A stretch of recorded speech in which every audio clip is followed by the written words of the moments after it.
Our mandate is to build the number one games and esports company. And that would traditionally be measured by revenue. We are number 8 today, up from number 11 a year ago. So we are close behind some great companies, Epic, Valve, and then of course Electronic Arts and Tencent and so on.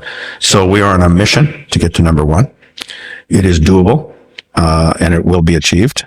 We're already the number 1 esports company by a country miles. On the esports side, we are the number 1 operator of esports.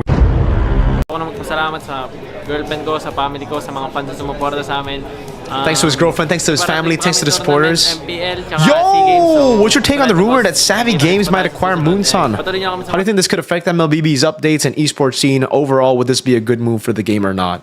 Okay, so my take on the rumor right now is if Savvy does acquire Moonton, will they push esports even more? I think for sure. Like right now, what Saudi Arabia are doing with esports is that they are literally just pushing that shit all the way, right? Esports World Cup, now they've announced ENC, they've announced so much. They even acquired ESL, Faceit Group, right? So that's theirs. They acquired a whole event organizer, probably one of the best in the world, if not the best in the world, so that they can make the best event.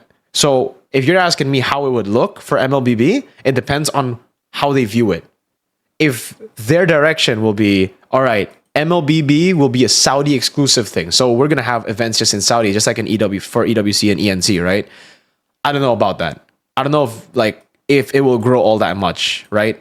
But if they are willing to utilize what MLBB is already famous for right now, where it's popular, and if they can boost that a bit more, yes, it'll be very good because they for sure will focus on esports. Now, another thing that that's in my mind if they do acquire Moonton would be, how's the longevity? What's the longevity going to look like?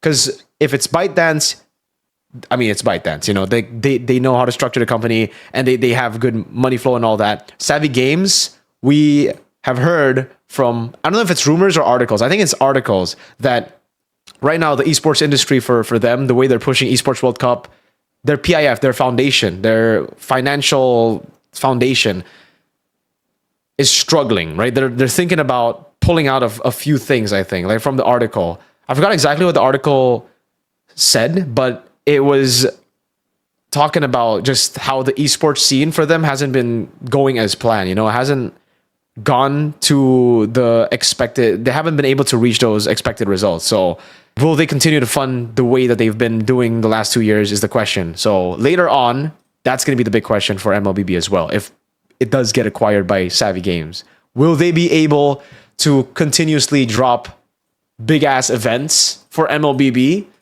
if right now they're already thinking twice about, okay, what's going to be the future of Esports World Cup? What's going to be the future of, you know, the things that they're already doing right now? So yeah, they do have a lot of money. You know, it is Saudi. They have, when it comes to money, they're the kings, right? But it's not unlimited. Even though it looks unlimited, it's not. So how will they be able to control that later? Yeah, that's my take on the whole thing. But for sure, when they acquire, if they acquire Moonton, the next few years, like the next 3 years after acquiring Moonton, we will see some crazy MLBB events because their whole vision for esports is crazy, man. You can see how big it is in just for the Esports World Cup, right? Like the fact that they're able to fly everyone out there, the best hotels, the best hospitality, the best everything. Crazy LED screens, crazy venue built. Saudi are doing a lot, man. Like you can definitely see the vision that they have for esports. Like it's grand as hell. So yes, it will improve. It's just later on, then how long can they keep it up? New games modes? I think if they acquire, if they're smart about it and they acquire MLBB, they won't force the game to be like how they envision it. They would still let the developers and the original guys in Moonton to handle things, you know, like where it's going, what the vision is, how to push the esports scene. They'll just put in more resources for them to push esports, probably. Yeah, ESL events for CS, exactly, for CS, and then they can do it for ML, right? Like if ESL is owned by them, they could turn it to a very big esports scene.